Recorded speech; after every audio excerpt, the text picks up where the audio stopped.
All right, guys, the NMF is in the house ahead of UFC 307. And who cares about what ranking he is in the welterweight division, because he'll always have that #1 ranking in our hearts. The one and only Stephen Wonderboy Thompson. Welcome back to Submission Radio, man. Glad to be back, man. Thank you, brother. I appreciate you having me on. So what happened, man? Because the other day we were texting and you said that you dropped your phone in a lake or something. What happened with this? Yeah, man. You know, my parents have a lake house. We were out there and ended up dropping my phone in there. So wasn't able to, be able to text or get anything out. It was a mess, man. It was a mess. So I had to go get another phone. Did you recover the goods? Like, was anything lost? Because No, we got it. We got it back. It was just, yeah, man, we got it back, but it was just damaged a little bit. So we got everything out of it. So we're ready to rock and roll, dude. You can't go long without phones nowadays. So I'm just saying, you had to get another one. Nah, man. What's your most cherished thing, you reckon, on the phone? Like, I imagine you probably got a lot of cool photos. You probably got some fun, like, notes, apps. Like, what do you reckon it is for you? Man, I mean, I got some really cool videos of me training with GSP. This was like early 2000s, man. Video footage of that, me training. This was like GSP's prime. So I have a ton of footage of training with GSP, Leo Machida, Anderson Silva, just the legends, man. I got footage of that. So of course I got it backed up. So if I lose my phone, I still got that stuff. But on my phone, really cool, old school sparring sessions with the GOATs.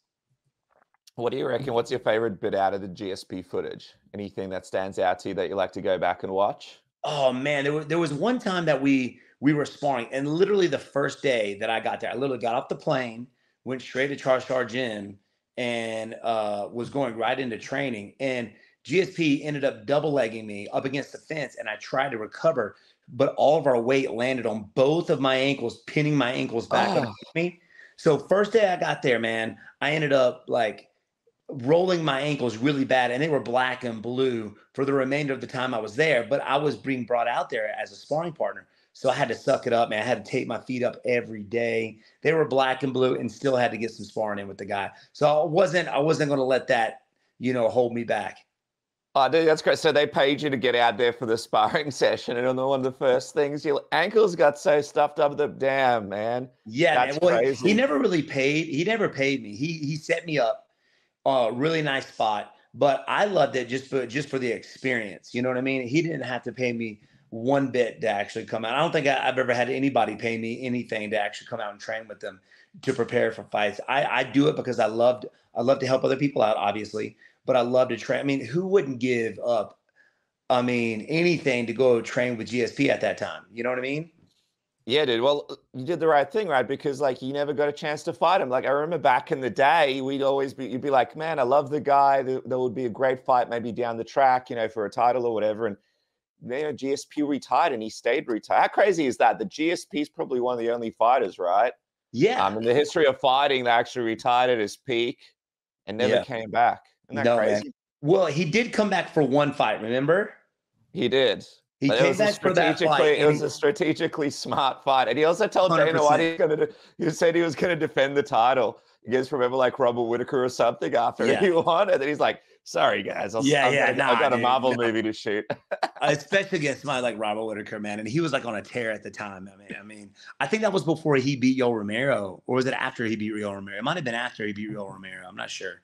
But the time that Robert Whittaker was just fighting the worst fights in the division. And it was a long period there where he was fighting these guys without even a title. He was like the unofficial champion, without being the champion. Like, they just give him all, like, let's give this guy 2 Yoel Romero fights. Let's give him Jacare. Let's give, you know what I mean? He kept doing that. Yeah. He wouldn't call out the massive names. Oh, my gosh. The guy went on a tear once he went up to 185.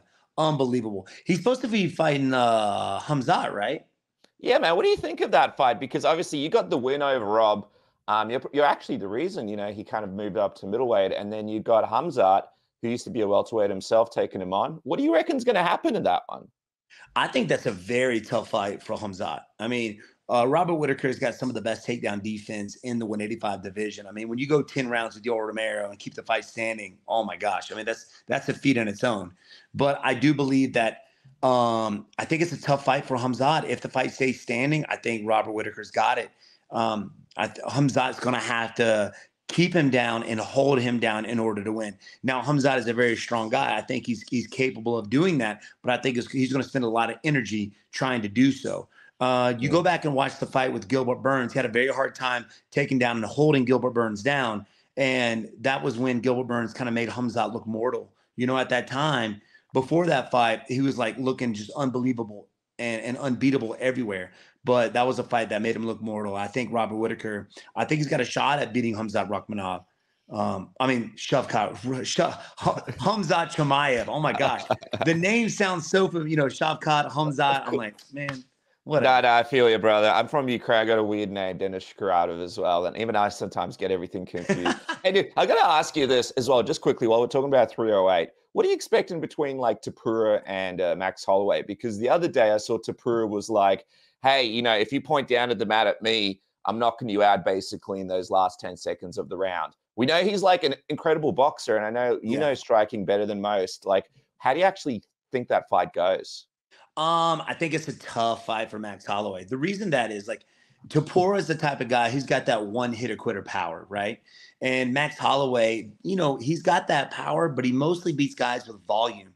Like he wears them down up until that point where he knocks them out, just like the fight with Justin Gaethje. Like they were beating each other up and he got caught. But Tapura's got that, man. He clips you just one time. It just takes one hit with that guy will put you to sleep. But I think Max Holloway is a very intelligent fighter. So I know he's got a game plan going into this. If he can touch him up and stay moving and prevent Tapura from sitting down on his punches, I think he's got a chance. As long as he doesn't get sucked in, he loves getting sucked into those firefights. Hey, just quickly, before we get to your fight as well, another one of those fights is the main event in your card, right? In Alex Pereira and Khalil Roundtree. Before you give me your prediction for that one, who do you actually think is the best, outside of yourself, of course, who do you actually think is the best striker in the UFC right now? Because we've got some new contenders. Like obviously you mentioned Tapura before. You got Pereira. Obviously Izzy's always in the talks as one of the best strikers in the game of MMA. Who do you think right now for you is the best outside of yourself? I think the best right now, and this is because he's very, very good. But he's got a big name, right? He's one of the most popular guys in the UFC, and it's because of his striking, and that is in Alex Pereira. Alex, he's very calm when he's out there fighting, which is very rare to see in this game. Is somebody who stays as calm as he is, even if he's in the heat, even if he's hurt, he stays focused on what he's got to do, and he gets it done. I think when it comes to like accuracy, he's on point, knocking everybody out with that left hook. And I think he's knocked everybody out with hooks. Yeah. I don't know of any other technique that he's thrown that has put people to sleep besides that left hook. He dropped Sean Strickland and then immediately following up with a right hand that finished him, but it was the left hook that started it, right? But you got some guys that are out there that's got some really good striking. Max Holloway is very good. Even Volkanovski's got great striking. Tapura's got good striking. Dustin Poirier, man, I love watching all of these guys because they're Tom Aspinall's a good one. Yeah, Aspinall. Even obviously MVP when it comes to the long range and his karate style. But I can't really pick. I don't think there's one great striker that just is over the top except for Alex. You know what I'm saying? At this point, the only person to beat him in the UFC is Izzy Adesanya, who at one point was considered the best striker in the UFC. But ever since that loss to him, he's kind of going on that losing streak, right? Sean Strickland and then his previous fight against how do you pronounce his name?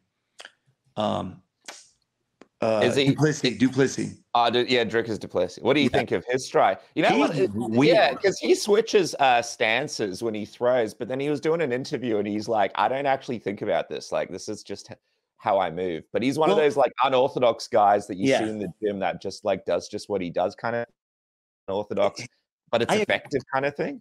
Yeah. It's such a weird style that it's hard to really figure out. It's like it's like sometimes I have a hard time with people that don't have a lot of skill just because they're so spastic and they throw techniques from out of nowhere. It's so weird. I can see how people would have a lot of difficulty fighting him because he does a lot of pulling techniques. He does spinning techniques. And it's like with no real good technique. And I understand where he's coming from when people are like, oh, breaking down his fights. He's out there not thinking about it, but it's all in the training, how he's developing all this. Even though he's not thinking about it, what he's doing is it's working because it's years of preparation, doing all the sparring and things like that. So you're not thinking about it, but at the same time, it's your body's doing it without you even knowing it. You know what I mean? Yeah. So whenever I fight, I go back and watch my fight, and if I'm in an open stance, keeping my front foot to the outside of his lead foot, I'm not thinking about it. I'm just doing it because it's in the preparation is where it's where it comes in handy, right? That's where you develop all that. So even though he's not thinking about it at the moment, it's still a game plan that his body knows needs to be done in order to get the win. But he's such a weird striker, man. It works, man. It freaking works. Yeah, I reckon what happened was he was like in the gym, and like when you're learning the typical technique, but he just does it differently. And I think his coaches leaned in to the fact that he's able to utilize, the uniqueness of himself, which is what you do, by the way, because you're striking. Technically, you're perfect, especially when it comes to karate and stuff. But when it comes to bringing it into the world of MMA, you like to take risks with the fact that you like to throw your shots in a different way, you like move in a different way that a lot of these MMA fighters don't move in, and that's what makes you great, and that's what makes you one of the most exciting strikers that's ever fought in MMA, which is a fact. And I got to ask you as well, like, because when you throw your shots, it's just so polarizing to what you do. No one else can do it. When you see Alex, because Alex will take shots, right? He doesn't really move his head. What do you think when you see that? Because it's an old school kickboxing style, right? Like in kickboxing, what people don't realize is guys will stand there and they'll take 1, 2, 3 shot, move back, come in, 1, 2, 3 shot. With Alex, it's like, he will take your shots. He's not moving out of the way of them, but then he's coming back at you. But at the same time, the traditionalist in my head is like, move out of the way of that shot. I know, man. Just there for the shot. and it did not work for him when he fought Izzy. That's the kind of the same thing that he got caught in was in that brawl. And he was taking shots, but he wasn't evading it. He was still in the face trying to throw, and he got clipped. And he went down. I mean, he relies a lot on his toughness. I mean, he's a very durable fighter for a guy to be fighting so much. But yeah, man, that's dangerous. If you get there with another striker, especially Khalil Roundtree. Khalil Roundtree's a powerful guy. Do I think he's going to beat Alex? No. I mean, there's always that chance, right? But when it comes down to it, I mean, Alex Pereira has been on fire, and his power, his reach advantage that he has on guys. And I think at the moment, he's beating a lot of guys before they even stepped out there, just like you saw against Prohaska, right? Yuri was like, he just didn't know what to do, man. Alex Pereira kept him in a box everywhere that Yuri tried to get him to, if it was the standing or try to get him down to the ground. Pereira was stopping it, man, and just put him in a box. He had nowhere else to go. But he's beating guys before they get out there. They're like afraid of this guy. Khalil, I think it's going to be a great fight, man, to be honest with you. Great striking fight. I'm looking forward to it, but I'm leaning towards my man, Alex Pereira, to win it. But I think people are sleeping on it, man. I think Khalil, if it stays standing, it's going to be a tough one for both. Yeah, I think the question is going to be like, if Khalil hits Alex on the way in, what's going to happen? Because like it's hard to figure out Khalil might actually be the more powerful in terms of the shots that he throws, right? Like we've seen Khalil just absolutely fold people with that straight right, I think. Yeah. Like, straight right. Alex might have to wear that on the way in, which would be interesting to watch. I know. The thing is, too, like, I think it was Khalil Roundtree that folded that dude's knee in half with the side kick. Was that him? Yeah. I don't know if he's going to use that tactic against Pereira. I think he'll probably use it to try to keep the distance with him because he's used it before. And we'll see if he uses it again this coming Saturday, man. And plus, he's like an underdog as well, so he's got nothing to lose. We all expect Pereira to go out there and do his thing. But hey, it's going to be fascinating. Dude, let's talk about you. How are you on the prelims? What's going on here? I feel like Dude, like, not being disrespectful, obviously, to Delize and Kevin Holland, someone that, you know, you've beaten, but I think that may be the perfect fight, maybe to put on the prelims. Like you and Buckley, man, that's kind of one of the most exciting fights on the card for people. A lot of people obviously want to see you fight. What was your reaction when you saw you're on You the know what? To be prelims? honest with you, it was kind of like, man, I haven't been in this situation in a long time. The last time I wasn't on the main card was, I think, my fourth fight in the UFC against Chris Clements, maybe. And then ever since then, I've been on the main card, which is, you know, it's kind of it's cool because I get to go out there and get the fight over with. You know what I mean? When you're on the main card, there's a lot of wait. Mm. You have to wait for the entry. There's more commercials on pay-per-view. So to be the main event on the prelims, it's cool to be able to go out there and get it over with. But at the same time, it's like, you know, I think this fight deserves to be on the main card. I think me and Joaquin Buckley can go out there and really put on a show, possibly fight of the night. But you also got to look at it. I haven't fought since December, so it's been a while. Holland's been out there putting in work. So are these other guys. I mean, you have Jose Aldo that's going to be on the main card as well. But it's been a while, man, and I'm kind of looking forward to it, to be honest with you.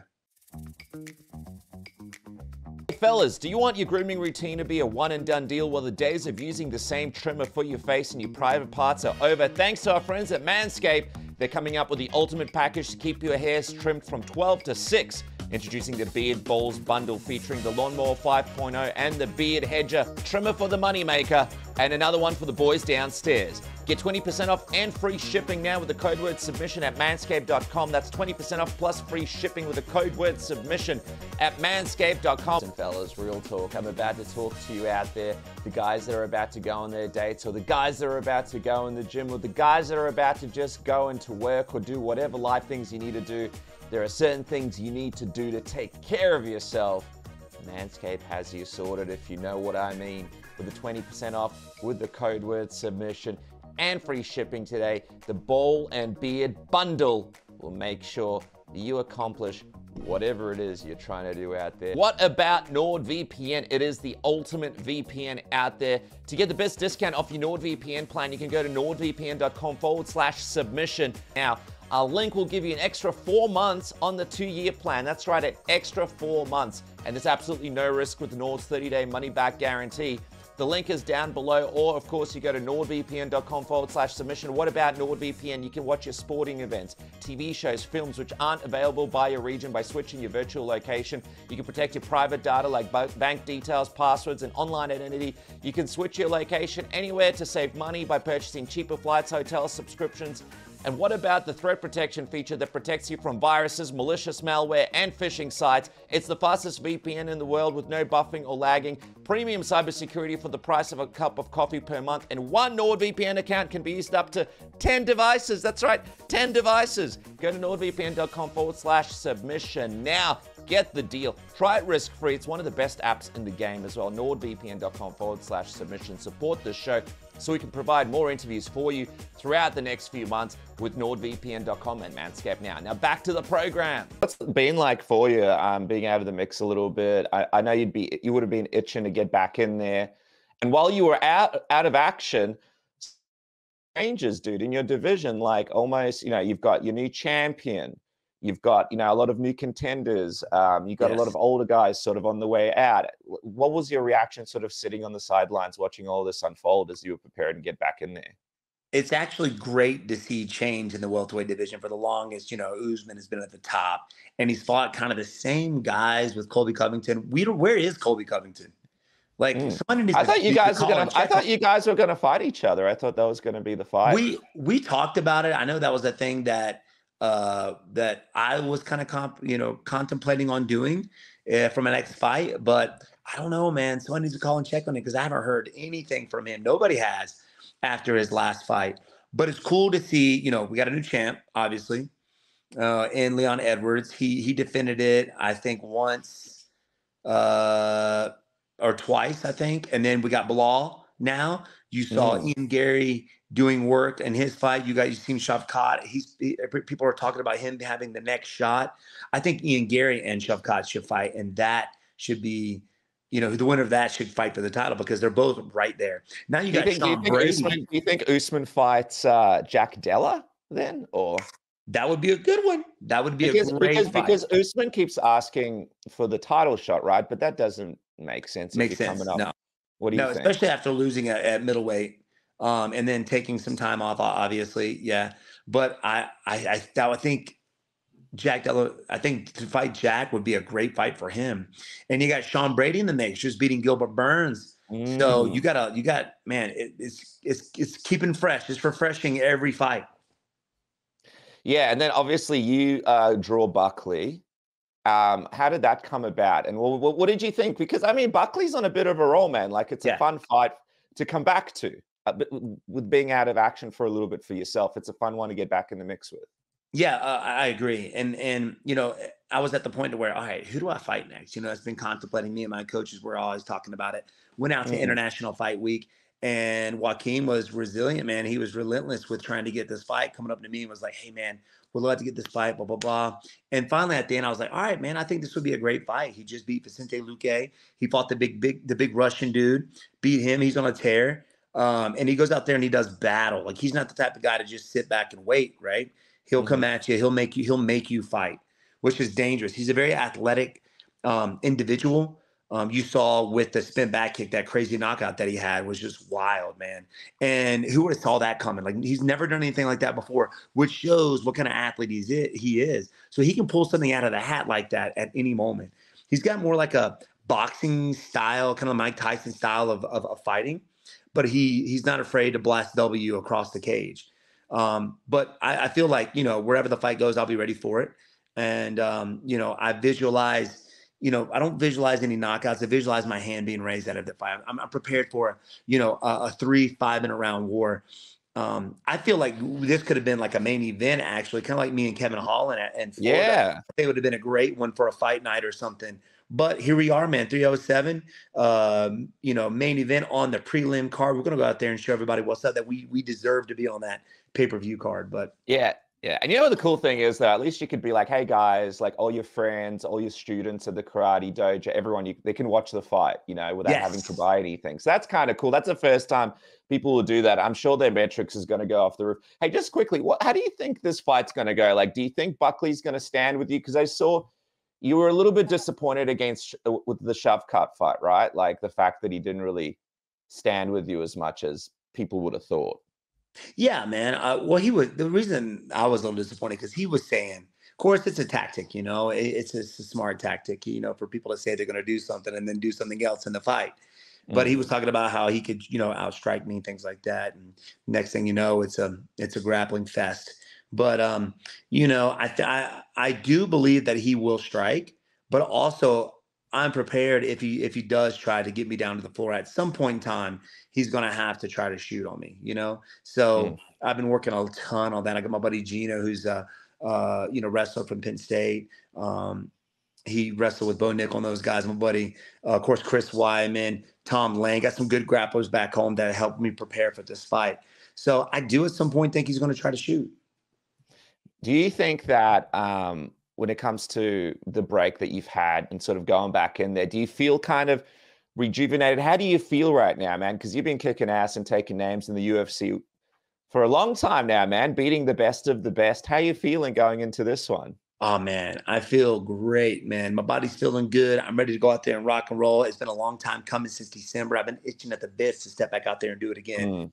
So, man. Were you thinking at all like, hey, maybe that's it? Were you thinking at all like, hey, maybe that's it? Well, you were out, or were you like, did you think like, let me see how I feel while I'm out to see if I still got the itch, or with the whole time you just felt like this, I'm coming back, I can't wait, kind of? Yeah, that's exactly what was my mindset going into this fight. There was no, man, should I be doing this? Should, see how I feel? Because I always feel good, man. I haven't taken a lot of damage. Of course, anything can happen out there, just like the Anthony Pettis, right? I was winning the fight until I wasn't. So, depending on how this fight goes, will determine where I go from there. I think even if I lost, I've still got more in me. I got several more fights left in my contract.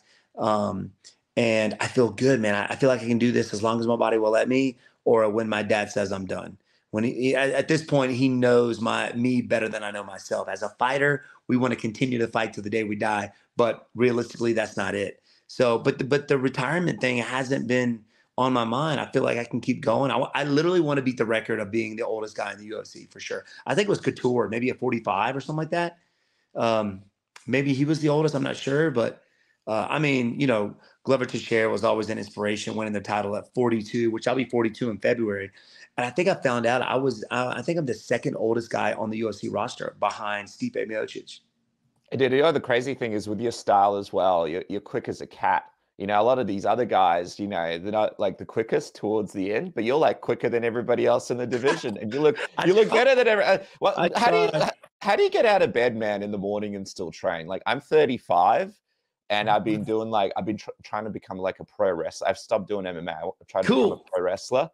And I can't even do like 2 sessions a week without being in pain all the time. Is it like harder for you to train? Are you still able to do the stuff that you're able to do at the start of your career? I'm not able to go at the pace that I used to go. Like I could go 2 hard training sessions a day, like all week, or even 3 times, and just being ready to go, right into the next hard training session, but not anymore. I got to listen to my body for sure. So, some days during my training camp is a 3 a day, not necessarily, not every training session is intense, but sometimes after the intense training sessions, maybe the next day, depending on how I feel, maybe my next one isn't another hard training session. Maybe I'm just working on skills, or maybe I'll do some physical therapy, but still come in and do something, right? You can always get up and go in and do something. Maybe not as intense. You pick certain training sessions throughout the week where those are your most intense workouts, but all the other ones, mild workouts, you break a sweat, but it's not crazy hard, right? And for me, I get most of my like cardio doing bag work and mitt work, and I'm not doing hard wrestling or hard sparring, which is really rough on the body, man. I mean, I take some time off. Usually after a good hard sparring session, the next morning, I'm not doing anything crazy. I'm just healing up. But I do physical therapy. I take my ice baths. I get massages once a week, maybe twice a week. So to try to get that body ready to go again is crucial. And water, dude. People do not drink water, man. The more water you drink, golly, the faster you heal up. And I think that's one thing too. If you're not drinking a gallon of water a day, it's going to be rough. Yeah, it's hard, man. Especially if you smash the coffees, people don't realize you got to stick to dude. And you work with kids as well. I don't know where you get the energy from. Hey, the other interesting thing is, right? If you do get past Buckley, your old friend Jorge Masvidal, he looks like he might be coming back to the UFC. You guys had that first fight.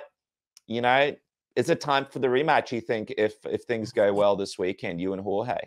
I think that would be a cool matchup. I know he's trying to get the Leon Edwards fight, and that's something that I was also looking at because, he was one of the guys that I was trying to fight that just never happened. But him not being champ, I think that would be a great fight for the fans for sure. But if Masvidal comes back, that would be a ton of fun again. I think we had a great time last time. The fans loved it. But maybe he's got to fight somebody before he fights somebody as high ranked as Leon Edwards. Because that was one fight that we never got to saw because they had that beef in the back. Remember in London? Yeah. 3 pieces. And they ended up throwing fists, right? Yeah. And they never fought each other. So I think that would be a cool fight to actually put off, maybe in London or something, just to kind of finish it off. But I wouldn't mind fighting any one of those guys. I think it'd be you and Leon Edwards. That's a good fight, man. That's a nice path to the title. What is it about Leon that you like? Because for Leon, that's a good fight too. You guys can come in together, and that's a really good fight. No one really can figure that one out, especially if you get a big win over Buckley. That's a good one. Yeah, man. I think with that, Leon Edwards has been fighting a slew of wrestlers: Usman, Colby, Belal Muhammad. So just a breath of fresh air and fight another striker, I think would be fun. I think he would enjoy that. What do you think about that Shavkat Belal fight, by the way? Because you've been in there with both guys. It was different against you because with you, no one wants to stand, obviously, right. And it's a different game plan. But what do you think actually happens in that fight? Because a lot of people are picking Shavkat to beat Belal, but man, he looked so good in that fight with Leon, right? Yeah, I mean, it really did really look good. I think his last fight was me in December, I do believe. I don't think he's fought since then. But the fact that, I did fight both of them are very, very strong in the clinch. The thing is, Belal is just relentless. He is just nonstop in your face the whole time. And if Belal can, the guy fights and with a pace like no other. He's just as fresh in the 5th round as he is in the first. If he can do that and prevent Shavkat from trying to knock him out, from hurting him striking wise, he can win it all day. We've seen Shavkat get tired against the Jeff Neal fight. Jeff Neal also hit him with some good shots. Ended up finishing him in the third, but still, it made Shavkat look mortal there too, because he was bleeding. He got rocked a few times. If both guys go out there, I think they're going to try to get each other to the ground. I think they're going to cancel each other out. So it's going to be a striking match. If that's the case, I'm leaning towards Shavkat because the striking, I do believe, is better. It's funny because I spoke to Belal on this show and I asked him who was the hardest guy to prepare for. And you're the guy, man. I mean, you're the guy that a lot. Yeah. And he said it was hard to prepare for you. And also because you're so nice. I mean, you know, you get through Leon Edwards here. How would you approach a rematch with Belal now that you've been in there with him once? I mean, yeah. Man, with a guy like that, especially with somebody like myself who, you know, is predominantly known as a striker, it's very difficult. Every fight starts standing up, yes. But I feel like flying karate kick to the head. Just straight up first round. Just fly from one quarter to the next. Yeah. Yeah, dude, it's over. That's it. Just straight up kick to the head, man. That's all you have. I feel like I had the right game plan, but the guy was just so relentless with his takedowns and his shots. And I've gotten better since then. And at that time, it was the chain wrestling that I couldn't keep up with. You know, these guys have been grappling since, you know, just like me, like I was striking at a very young age and at such a high level. You know, I can stop A, B, and C, you know, but when they go A, B, C, D, E, F, you know, when they just chain wrestle and they connect it, I have a hard time keeping up. And now it's how it was with Belal. And he was relentless with it. Like his cardio was amazing. He didn't finish me, which was cool. But at the same time, like I landed some good shots. He was very strong. It wasn't as exciting as I wanted it the fight to be. So, but that's how he fights, man. I think that's what took him so long to get to a title fight, was because it's not that exciting. So, you know, I think the Shavkat fight should be next. I think that would be a great fight. All right, man. Before I let you go, how are you feeling about this Buckley fight in terms? You said fight of the night. Are you thinking battle here, or what's your prediction here? You know what? Like I said, man, I used to go out there and say, I'm going to finish this dude in the first round and all this stuff, dude. But at the same time, like these guys are the best of the best. The only thing I got to prepare for is be ready for the hardest fight ever. And that's how I go into every fight. Because if you don't have that mindset of this being the hardest fight ever and being ready for the grind that this fight's going to make, people break mentally, man. And physically and spiritually out there, they break that spirit, and I don't want to let that happen. I've been in those situations before. If the knockout happens, it happens. If it doesn't, it doesn't. I'm ready for a war, and we want to go out there and prove to everybody that we deserved. They should have put us on that main card. They should have. That's it, man. Even though I'm excited, you know, to be back at the prelims, just because it had been so long since I've been there. But we should have been on that card, bro. We should have been on that main card. I feel like there's like a little extra fire lit going in here with Stephen Wonderboy Thompson, the NMF. But guys, not only is he an innovator in the octagon, he's an innovator when it comes to YouTube, because you were one of the fighters as well to set up your own YouTube channel with some of the best content out there. Make sure to subscribe to Stephen Thompson's YouTube channel. Of course, follow the man at Wonderboy MMA. And a big welcome back, Stephen, man. I'm so excited to have you back this card. One of the fights I'm most looking forward to. And the great thing is everybody can enjoy it for free this coming weekend, UFC 307. Thank you so much, man, and all the best. Thank you, my brother.